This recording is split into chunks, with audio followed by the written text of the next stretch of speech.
সূরা রহমান পড়বে, সূরা ইয়াসিন পাঠ করবে, চোখের পানিগুলো ছেড়ে দিয়ে আব্বা আম্মার কথা মনে করে রব্বির হামহুমা কামা রাব্বায়ানি সগীরা।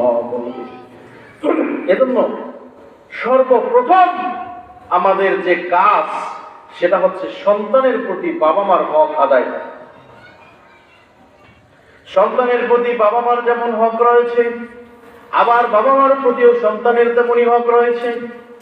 স্বামীর প্রতি স্ত্রীর যেমন হক রয়েছে, আবার স্ত্রীর প্রতিও স্বামীর তেমন হক রয়েছে।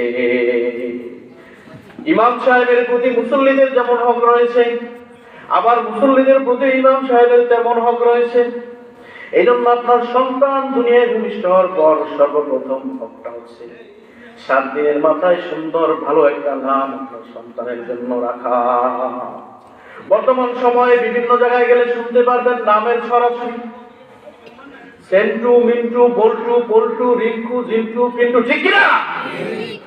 এই সমস্ত নাম রাখার কারণে সমাজের মধ্যে এমন অবস্থা হয়েছে, আরে মুসলমানের সন্তান এমন নাম রেখেছো যেই নামের অর্থ দ্বারা একটা হিংস্র প্রাণী, এমন নাম রেখেছো যেই নামের অর্থ দ্বারায় বাঘ সিংহ, এমন নামের অর্থ রেখেছো যেই নামের অর্থ এত বিশ্রী এত খারাপ। রাখার সময় নাম রেখেছো কিন্তু ডাকার সময় কি ডাকতেছো? এজন্য সন্তানের প্রতি বাবা মার প্রথম হক হচ্ছে সুন্দর একটা নাম রাখা, বলেন ঠিক কিনা? আল্লাহ 99টা নাম থেকে রাখতে পারেন, আবার নবীদের নাম থেকেও নাম রাখতে পারেন, সাহাবায়ে কেরামদের নাম থেকেও নাম রাখতে পারেন। সন্তানের প্রতি বাবা মার দ্বিতীয় হক হচ্ছে, সন্তানের প্রতি দ্বিতীয় হক হচ্ছে 7 দিনের মাথায় সন্তানের জন্য আকিকা দেওয়া। মেয়ে হলে একটা, ছেলে হলে 2টা, ভেড়া, মুরগি, দুম্বা, না পারলে একটা দিয়েও দিয়ে দিতে পারবেন। 7 দিনের মধ্যে না পারলে 14 দিনের মধ্যে দেন, 14 দিনের মধ্যে না পারলে 21 দিনের মধ্যে দেন, তার মধ্যেও না পারলে যে কোনো একটা সময় দিয়ে দেন, কিন্তু আকিকাটা আদায় করে দেন, তাহলে আপনার সন্তানের প্রতি দ্বিতীয় হকটাও আদায় হয়ে যাবে। প্রথমে হক আদায় করলেন, সুন্দর নাম রাখলেন, তারপরে হক আদায় করলেন, আকিকা দিলেন, তারপরে হক আদায় করলেন নাকি আপনার সন্তান যে ঘরে থাকবে, যে বাসায় থাকবে, ওই বাসায় কোনো সিনেমা আছে কিনা, টিভি আছে কিনা, কোনো অশ্লীলতা চলে কিনা, ওইটা দূর করে দিতে হবে। কারণ ছোট্ট সন্তান ওই সিনেমার দিকে তাকায় থাকবে, অশ্লীলতা দেখবে, ছোট্ট সময় থেকে যা শিখবে এই শেখা ওর আস্তে আস্তে ওর মধ্যে বিকশিত হবে। দুনিয়াটা মনে হয় এরকম। এরপরে এই বাচ্চাকে আপনি যদি খাবার খাওয়াইতে চান, ওই মোবাইলের ছবি না দেখে আর খাইতে পারবে না। এই জন্য তৃতীয় হক, কথাগুলো মনে রাখেন। অনেক দূর থেকে সফর করে আসছি, অল্প একটু কথা বলেছি। আমি ধারাবাহিক তাফসীর করি, আজকে এখানে সেই তাফসীর করব না, শুধুমাত্র অল্প কিছু কথা আপনাদের এখানে রেখে যাব। যদি এই বীজটা কোনোদিন প্রস্ফুটিত হয়, ইনশাআল্লাহ এই কাঠালিয়ার মাটিতে আবার দুনিয়ায় জন্মগ্রহণ করবে হযরত আব্দুল কাদের জিলানী রাহমাতুল্লাহ আলাইহির মতো এরকম বড় আউলিয়া। সুবহানাল্লাহ। আবার এই কাঠালিয়ার মাটিতে জন্মগ্রহণ করবে মাওলানা আশরাফ আলী থানভী রাহমাতুল্লাহ আলাইহির মতো বড় আল্লাহর ওলি। আবার এই দেশে জন্মগ্রহণ করবে চরমনার মরহুম পীর সাহেবের মতো এত বড় আল্লাহর ওলি। এই দেশে আবার জন্মগ্রহণ করবে মাওলানা কায়েদ সাহেবের মতো এত বড় আল্লাহর ওলি। স্যার সিনার মরহুম পীর সাহেবের মতো এত বড় হক্কানি ওলি আবার এই পৃথিবীর মধ্যে আসতে পারবে। এই জন্য সন্তানের প্রতি হকগুলো আদায় করতে হবে। এরপরের হকটা কি? সন্তান যখন কথা বলা শিখবে, আস্তে আস্তে যখন কথা বলবে, তখন তোমার সন্তানকে সর্বপ্রথমে শিক্ষা দাও বিসমিল্লাহির রহমানির রহিম। আর রহমানু আল্লামাল কুরআন খলাকাল ইনসানা আল্লামাহুল বায়ান আশ-শামসু ওয়াল কমারু বিহুসবান। সুবহানাল্লাহ। সন্তানকে শিক্ষা দাও, কোরআনের শিক্ষা দাও। তার মুখ থেকে যখন বলবে, মুখ থেকে বলবে আলহামদুলিল্লাহি রাব্বিল আলামিন। পৃথিবীর মধ্যে এমন কেউ নাই রব যিনি ব্যতীত আর কোনো মাবুদ নাই। তিনি আমাদের দাতা, তিনি আমাদের সৃষ্টিকর্তা, তিনি আমাদের পালনকর্তা, তিনি আমাদের খাওয়ায় রাখেন, পড়ায় রাখেন। আমাদের জীবনের মালিক, মরণের মালিক একমাত্র কে। এজন্য সন্তানকে শিক্ষা দিতে হবে আমাদের সবকিছুর একমাত্র মালিককে। সন্তানকে শিখাতে হবে সূরা ফাতিহা, সন্তানকে শিখাতে হবে আর রহমান ইয়াসিন। সন্তানকে আকদম বাকদম ঘোরাটম পায়রা শেখানো যাইব না। সন্তানের এই হকটাও আদায় করতে হবে। এরপরে সন্তানের কি হক আছে যখন আরেকটু বড় হবে, যখন আপনার ছেলে সন্তানের 7 বছর 9 বছর 10 বছর বয়স হয়ে যাবে, বা মেয়েদের যখন 7 8 9 বছর বয়স হয়ে যাবে, তখন এই ছেলে মেয়েকে আস্তে আস্তে তাকে নামাজের জন্য দাওয়াত দিতে হবে। ভাইরা আমার, বন্ধুরা আমার, এই নামাজের জন্য আল্লাহর হাবিব বিশ্বনবী মুহাম্মদুর রাসূলুল্লাহ সাল্লাল্লাহু আলাইহি ওয়াসাল্লাম যখন মেরাজের রজনীতে আহ্বান করলেন, আল্লাহ তাআলা তাকে দিদার করবেন। এই মেরাজের রজনী থেকে 50 ওয়াক্ত নামাজ নিয়ে আসলেন বিশ্বনবী। ষষ্ঠ আসমানে হযরতে মুসা কালিমুল্লাহর সাথে যখন দেখা হলো, মুসা কালিমুল্লাহ বললেন, না, তার উম্মতরা এই 50 ওয়াক্ত নামাজ পড়বে না। আবার আল্লাহর কাছে যান। এভাবে কমাইতে কমাইতে 9 থেকে 18 বার যাওয়ায় 45 ওয়াক্ত নামাজ বাদ দিয়ে 5 ওয়াক্ত নামাজ আল্লাহ রাসূল আমাদের জন্য পড়ালেন। এই 5 ওয়াক্ত নামাজ প্রতিষ্ঠা করার জন্য রাসূলুল্লাহ জীবনে কতগুলো যুদ্ধে অংশগ্রহণ করেছেন, কত সাহাবী নিজের বুকের রক্ত ঢেলে দিয়েছেন। আপনারা জানেন হুজুরে হানজালা রাদিয়াল্লাহু তাআলা আনহু বাসর ঘর থেকে বাসর করে এই নামাজকে প্রতিষ্ঠা করার জন্য, এই দিনকে প্রতিষ্ঠা করার জন্য যুদ্ধে অংশগ্রহণ করে নিজের বুকের রক্ত দিয়ে শহীদ হয়েছিলেন। হযরত সুমাইয়া রাদিয়াল্লাহু তাআলার ঘটনা জানেন, হাবশী বিলালের ঘটনা জানেন, সমস্ত সাহাবায়ে কেরামদের ঘটনা জানেন। কত কষ্ট করেছেন এই নামাজের জন্য। এই নামাজকে প্রতিষ্ঠা করার জন্য আপনার সন্তানকে নামাজের দাওয়াত দেন। আল্লাহ রাসূল, আল্লাহ রাব্বুল আলামিনের প্রিয় হাবিব মুহাম্মদুর রাসূলুল্লাহ সাল্লাল্লাহু আলাইহি ওয়াসাল্লাম মদিনার বুকে নামাজের এত প্রচার করেছিলেন। আল্লাহর হাবিব যখন দুনিয়ার জমিন থেকে বিদায় নিয়ে যাবেন, আল্লাহ রাসূল যখন বিদায় নিয়ে যাবেন, 40 দিন পূর্বে যখন একটু অসুস্থ হচ্ছিলেন, আস্তে আস্তে অসুস্থতা যখন বাড়তেছিল, 5 দিন পূর্বে যখন অসুস্থতা আরো বেড়ে যাচ্ছিল, আল্লাহ রাসূল কয়েকবার মনে হচ্ছে বেহুশের মতো হয়ে যাচ্ছেন, অসুস্থতার পরিমাণ বেড়ে যাচ্ছে। সাহাবায়ে কেরাম বুঝতে পারলেন, আমরা মনে হয় নবীহারা হয়ে যাব, মাহরুম হয়ে যাব, আমাদের কাছ থেকে মনে হয় আল্লাহ রাসূল বিদায় নিয়ে চলে যাবে। রাসূলুল্লাহ বললেন, সাহাবায়ে কেরামদেরকে শোনো, আল্লাহর এক বান্দা, আল্লাহ রাব্বুল আলামিন তাকে পৃথিবীর সব নাজ নেয়ামত দিতে চেয়েছিলেন, কিন্তু আল্লাহর সেই বান্দা সমস্ত নাজ নেয়ামতকে বাদ দিয়ে একমাত্র তার রব, তার প্রভুর সাথে দেখা করা, মোলাকাত করা সবচেয়ে বেশি জরুরি মনে করেছেন। বয়োবৃদ্ধ বয়স্ক সাহাবী হযরত আবু বকর সিদ্দিক রাদিয়াল্লাহু তাআলা আনহু বুঝতে পারলেন, চোখের পানিগুলো ছেড়ে দিয়েছেন, বুঝতে পেরেছেন খুব শীঘ্রই আমাদের নবী মুহাম্মদুর রাসূলুল্লাহ মদিনার বুক থেকে বিদায় নিয়ে যাবেন, আমরা নবীহারা হয়ে যাব, মাহরুম হয়ে যাব। সমস্ত সাহাবায়ে কেরাম জিজ্ঞেস করলেন, আবু বকর তুমি কেন কাঁদতেছো? আমরা তো কিছুই বুঝতে পারি নাই, রাসূলুল্লাহ কার কথা বলেছেন। আবু বকর বললেন, জানো না ওমর, উসমান, আলী, আমরা নবী দুনিয়ার জমিন থেকে বিদায় নিয়ে যাবেন, আমরা নবী থেকে মাহরুম হয়ে যাব। কার মুখের দিকে তাকাবো? এই মদিনার মুখে, যার মুখের দিকে তাকাইলে 2 দিনের ক্ষুধা নিবারণ হয়ে যাইত। কার মুখের দিকে তাকাবো? সব দুঃখ কষ্ট যার মুখের দিকে তাকাইলে ভুলে যেতে পারতাম। এই নবী আমাদের কাছ থেকে বিদায় নিয়ে যাবেন।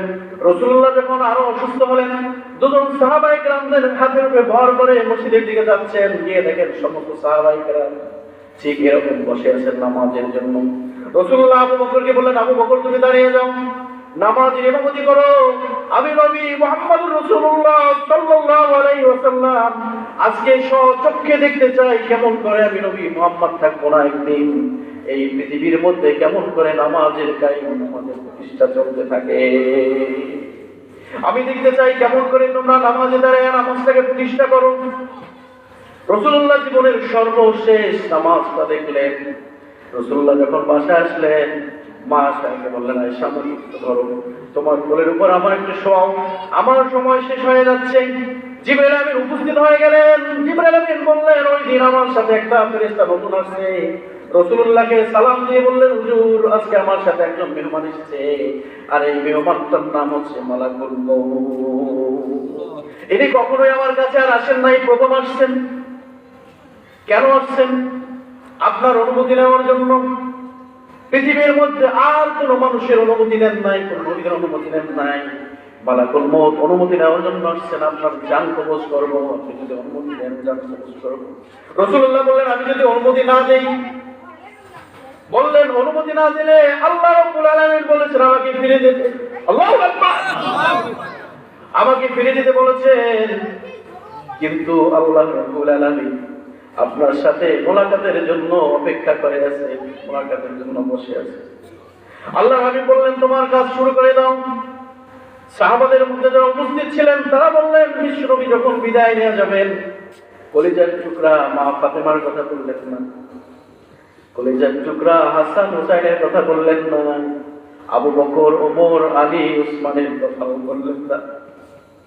রাসূলুল্লাহ মৃত্যুর সময় শুধু একটা কথা বারবার বারবার বলছেন, একটা কথা শুধু বারবার উচ্চারণ করেছেন, আসসালাত আসসালাত আসসালাত আসসালাত ওয়া মা মালাকাত আইমানুকুম, নামাজ ছেড়ে দিও না, নামাজ ছেড়ে দিও না।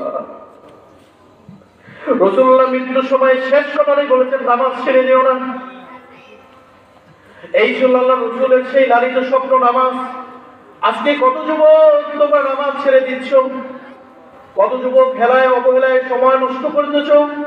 আসরের নামাজটাকে ছেড়ে দিলা, মাগরিবের নামাজটাকে ছেড়ে দিলা, অথচ এই নামাজকে প্রতিষ্ঠা করার জন্য কত সাহাবী বদরের যুদ্ধে, উহুদের যুদ্ধে নিজের বুকের রক্তগুলো ঢেলে দিয়েছিল।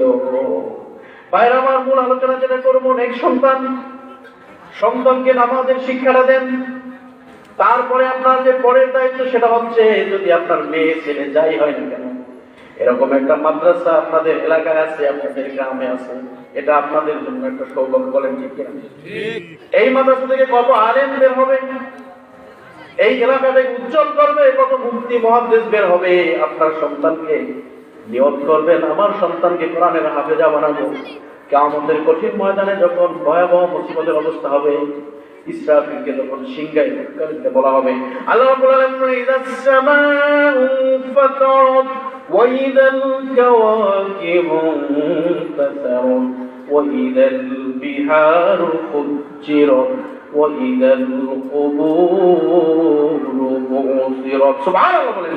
আল্লাহ রাব্বুল আলামিন বলেন, যখন কিয়ামতের সাইরেনটা বেজে যাবে, যখন ঘোষণা করা হবে আসমান জমিনগুলো ভেঙে ভেঙে খান খান হয়ে জমিনে পড়ে যাও, সাগরের পানিগুলো ফুলে পেঁপে উঠে জমিনের মধ্যে পড়ো, কবরের মধ্যে যেই যেখানে আছে সেখান থেকে উঠে দাঁড়াও, কবরের মুখ খুলে যাবে, কবর থেকে যে যেখানে মারা গেছেন সেখান থেকে উঠে যাবে। এমন কঠিন মুসিবতে কিয়ামতের আলামত যখন শুরু হয়ে যাবে, কিয়ামতের কার্যক্রম শুরু হয়ে যাবে, এমন কঠিন মুসিবতের সময় তাফসীরে কিতাবের মধ্যে আসছে, একজন কোরআনের হাফেজ ৬৬৬৬ অথবা ৬২৩৬ আয়াত তেলাওয়াত করে জান্নাতুল ফেরদাউসের এক একটা আয়াত তেলাওয়াত করে এক এক স্তর উপরে উঠে যাবে। এজন্য কোরআনে হাফেজের মূল্য আছে না নাই? আমাদের সন্তানকে আমরা কোরআনের হাফেজ বানাতে চাই কি চাই না? আপনি যখন এই হকগুলো আদায় করবেন, সময় থাকলে আমি বলতাম, হকগুলো যখন আদায় করবেন তখন তার কাছ থেকে ভালো কিছু পাইতে পারেন, অন্তত এতটুকু পাবেন না, নিশ্চিত গ্যারান্টি দিয়ে রাখেন, কোনদিন বৃদ্ধাশ্রমে যেতে হবে না। যারা আজকে বৃদ্ধাশ্রমে আছেন, ১০,০০০ মানুষের কাছ থেকে জরিপ নিয়ে দেখা গেছে একটা মানুষ পাওয়া যায় নাই যিনি কোনো আলেমের মা অথবা কোনো আলেমের বাবা, কোনো মসজিদের ইমামের মা, কোনো মসজিদের ইমামের বাবা ৫,০০০ টাকা বেতনে চাকরি করে, ১০,০০০ টাকা বেতনে চাকরি করে, বৃদ্ধ মাকে নিয়ে সামান্য খাবার খেয়ে, সামান্য তরি তরকারি খেয়ে বেঁচে আছে, মাকে কোনোদিন বৃদ্ধাশ্রমে যেতে দেয় নাই। এজন্য আল্লাহ রাব্বুল আলামিন বলেন, ওয়াকাদা রাব্বুকা আল্লা তা'বুদু ইল্লা ইয়্যাহু ওয়া বিল ওয়ালিদাইনি ইহসানা। আল্লাহ রাব্বুল আলামিন বলেন, তোমার প্রভু তোমাকে নির্দেশ দিচ্ছেন, তোমার আল্লাহ তোমাকে নির্দেশ দিচ্ছেন, একমাত্র পৃথিবীর জমিনে আল্লাহ ব্যতীত আর কাউকে সিজদা দেওয়া, আল্লাহ ব্যতীত আর কাউকে সিজদা দেওয়া যাবে না। কোনো বাজারে গিয়ে সন্তান চাওয়া যাবে না, কোনো বাজারে গিয়ে কোনো কিছু চাওয়া যাবে না, কারণ সন্তান দেওয়ার মালিক যিনি, নেওয়ার মালিকও তিনি। বলেন তিনি কে? সম্পদ দেওয়ার মালিক যিনি, সম্পদ কেড়ে নেওয়ার মালিক তিনি। বলেন তিনি কে? সম্মান দেওয়ার মালিক যিনি, আবার সম্মান কেড়ে নেওয়ার মালিক যিনি, বলেন কে? আল্লাহ রাব্বুল আলামিন বলেন, কুলিল্লাহুম্মা মালিকাল মুলকি তু'তিল মুলকা মান তাশা'উ ওয়া তানজিউল মুলকা মিম্মান তাশা'। আমি আল্লাহ সম্মান দেওয়ার মালিক, ইজ্জত দেওয়ার মালিক, আবার সম্মান কেড়ে নেওয়ার মালিক। আমি আল্লাহ রাজাধিরাজ, মালিকানা দেওয়ার মালিক, আবার মালিকানা কেড়ে নেওয়ার মালিক। একমাত্র আমি আল্লাহ ব্যতীত এই ক্ষমতার কারো হাতে নেই। সুতরাং আল্লাহ ব্যতীত আর কারো উপরে ভরসা করা যাইবে না, বলেন ঠিক কিনা? এই জন্য সন্তানকে দায়িত্ব পালন করেন, সন্তান বৃদ্ধাশ্রমে পাঠাবে না। ছোট্ট একটা ঘটনা বলে শেষ করছি, গত বছরের ঘটনা। বাংলাদেশের একজন নামকরা সচিব, ওনাকে বৃদ্ধাশ্রমে পাওয়া গেছে 1 লক্ষ টাকার উপরে যার মাসিক বেতন, 1 থেকে 1.5 কোটি টাকার উপরে পেনশন পাইছে। বৃদ্ধাশ্রমে গিয়ে বললো, বাবা আপনার এই হাল কেন? আপনি কেন বৃদ্ধাশ্রমে? বললেন, চোখের পানিগুলো ছেড়ে দিয়েছেন। বললেন, বাবা আমার সন্তানকে আমি আসলে মানুষ বানাইতে পারি নাই। কেন মানুষ বানাইতে পারলেন না? আমার একটাই ছেলে, আমি অক্সফোর্ড ইউনিভার্সিটিতে পড়াইছি, 1.5 কোটি টাকা পেনশন পাইছি, গুলশানের ছোট্ট একটা বাড়ি ছিল, সেই বাড়িটাও বিক্রি করেছি এই সন্তানের পড়াশোনার জন্য। আজকে অসুস্থ, হাসপাতালের বেড়ে শেষ নিঃশ্বাস ত্যাগ করবে, হাসপাতাল কর্তৃপক্ষ ফোন দিয়েছে যে আপনার বাবার এত টাকা বিল হয়েছে, আপনার বাবা শেষবারের মধ্যে একটু আপনাকে দেখতে যায়। সন্তান ফোন দিয়ে বললেন, আমি মিটিং আছি, জরুরি মিটিং আছে, এখন কথা বলা যাবে না। বাবা চোখের পানিগুলো ছেড়ে দিয়ে ডাক্তারদেরকে বললেন, বাবা আমার এই সন্তানটা যেদিন জন্মগ্রহণ করলো, ওই দিন ওর মা দুনিয়ার জমিন থেকে বিদায় নিয়ে গেছে। আমার বয়স তখন 27 বছর। আমি এই 27 থেকে 77 বছর পর্যন্ত দীর্ঘ 50 বছর এই সন্তানটার মুখের দিকে তাকাইয়া দ্বিতীয় বিবাহ করি না। এই সন্তানটাকে বুকের উপরে রেখেছি, কোলে রেখেছি, ও আমাকে প্রসব করে দিয়েছে, পায়খানা করে দিয়েছে। আমি ছিলাম ওর মা, আমি ছিলাম ওর মা, আমি ছিলাম ওর বাবা। বাবা মায়ের সমস্ত ভালোবাসা দিয়ে আমি ওকে মানুষ করেছিলাম। কিন্তু একটা ভুল করেছি, সেটা বুঝতে পেরেছি। আমি যদি ওকে হাফেজ বানাতে পারতাম, মাওলানা বানাতে পারতাম, মুফতি মুহাদ্দিস বানাতে পারতাম, যদি কোরআনের ইলমটা ওর সিনায় দিতে পারতাম, কোনদিন বাবা আমাকে এই বৃদ্ধাশ্রমে আসা লাগতো না। আজকে সন্তান আমার কথা শুনতেছে না, সন্তান শেষবারের মতো বাবাকে দেখবে, তাও দেখতে চায় না। এত টাকা খরচ করেছে সন্তানের জন্য, এত কষ্ট করেছে। আচ্ছা এখানে যারা আছেন, আপনাকে যদি মাহফিল থেকে একটা প্যাকেট দেওয়া হয়, আপনার বাসায় যদি ছোট্ট বাচ্চা থাকে, আপনি কি খাবেন নাকি নিয়ে যাবেন? এত ভালোবাসেন সন্তানকে। অথচ আল্লাহ বললেন, পৃথিবীর সমস্ত ভালোবাসাকে 100 টুকরা করে 1 টুকরা সারা পৃথিবীর মধ্যে আমি ছড়াইয়া দিয়েছি, আর 99 টুকরা আমার হাতে রেখেছি। এই জন্য আল্লাহ বললেন, ওয়াকাদা রাব্বুকা আল্লা তা'বুদু ইল্লা ইয়্যাহু ওয়া বিল ওয়ালিদাইনি ইহসানা। তোমার বাবা মার সাথে সব ব্যবহার করো, বাবা মাকে ভালোবাসো। বাবা মাই তোমার সবচেয়ে বড় প্রিয়। তোমার বাবা মাকে ভালোবাসো। 1000, 2000, 10,000 মানুষের কাছ থেকে রিপোর্ট দিয়ে দেখবেন, যারা আলেম হয়েছেন কোনদিন তারা বাবা মাকে বৃদ্ধাশ্রমে পাঠায় না। কথা বলেন না কেন? পাঠাইছে? পাঠায় না। ভাইরা আমার, সন্তানের প্রতি যে দায়িত্বগুলোর কথা আমি বলতে চেয়েছিলাম, সময় স্বল্পতা, সেগুলো এখন বলা সম্ভব না। আপনাদের মাথায় আমি যেগুলো দিয়েছি একেবারে জন্ম থেকে, সেগুলোকে আপনাদের মনে আছে? যারা ছেলেদের বিয়ে করাবেন, যুবক ছেলেরা যারা আছে, তারা শুনে রাখো। আরেকটু কথা বলে শেষ করবে। যারা এখনো বিয়ে করো নাই, অনেক বাবা মা আছেন, মেয়ে দেখছে, মেয়ে দেখতে গেছে, মেয়ে মাশাআল্লাহ অনেক সুন্দর, পছন্দ হয়ে গেছে, কিন্তু না,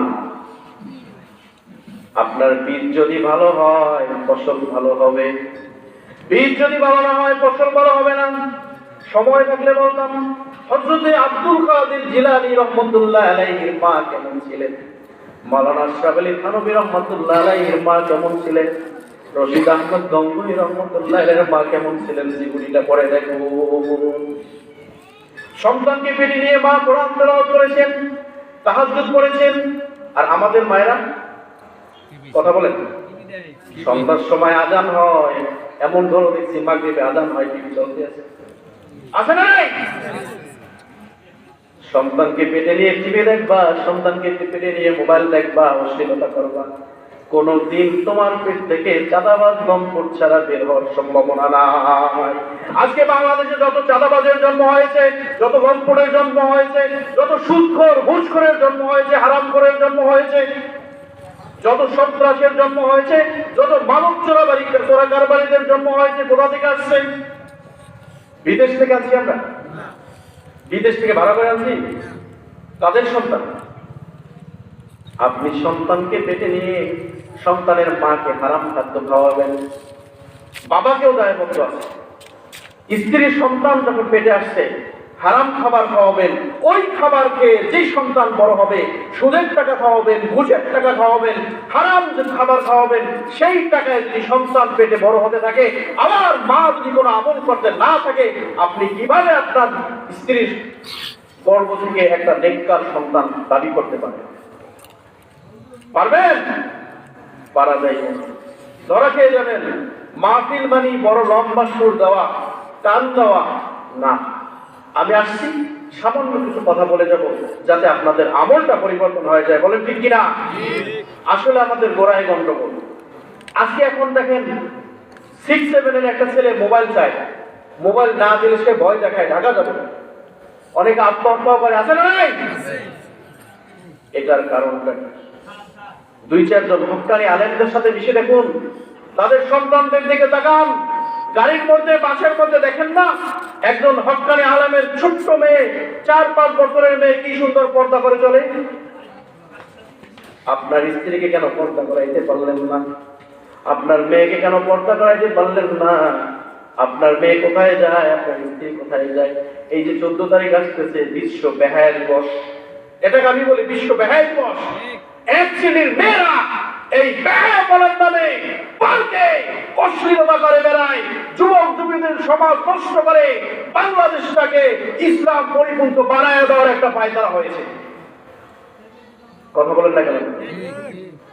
এই 14 ফেব্রুয়ারি নামে যে অশ্লীলতা চলতেছে, এরা কাদের সন্তান? আপনাদের, আমাদের, নাকি অন্য কারো? আজকে থেকে এটা মাথায় রাখবেন। নেক্সট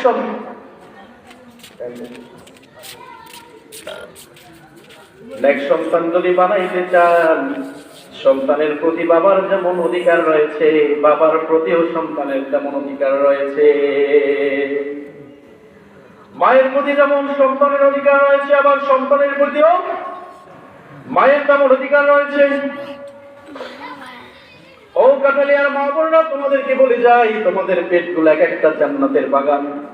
তোমার জান্নাত থেকে তুমি হক্কানি আউলিয়াও বের করতে পারো, আবার তোমার জান্নাত থেকে তুমি এখান থেকে জাহান্নাম বানায়া চাঁদাবাজ লম্পট দুনিয়ার জন্য তুমি পয়দা করতে পারো। সব তোমার হাতে। তুমি যদি জানো যে তোমার স্বামী ঘুষ খায়, সুদ খায়, হারাম খায়, আজকে থেকে তাকে ফিরিয়ে রাখো, আজকে থেকে তাকে বিরত করো। 5,000 টাকা বেতন দিয়ে একজন মসজিদের ইমাম যদি চলতে পারে, আপনি কেন 50,000 টাকার বেতনেও চলতে পারেন না? কথা বলেন না কেন? কথা কি ঠিক কিনা? এই জন্য ভাইরা আমার, যে আলোচনা করতে চেয়েছি সেদিক থেকে অন্যদিকে গেছি, কারণ সময় কম। আপনাদের এলাকায় একজন, আমরা তাকে অত্যন্ত সম্মান করি, ভালোবাসি, কৃতি সন্তান, আপনাদের সম্পদ, মাওলানা ইমদাদুল হক আরিফি রহমতুল্লাহ আলাইহি। সুবহানাল্লাহ। আপনারা হয়তো বাড়ির মানুষ তাকে নাও চিনতে পারেন।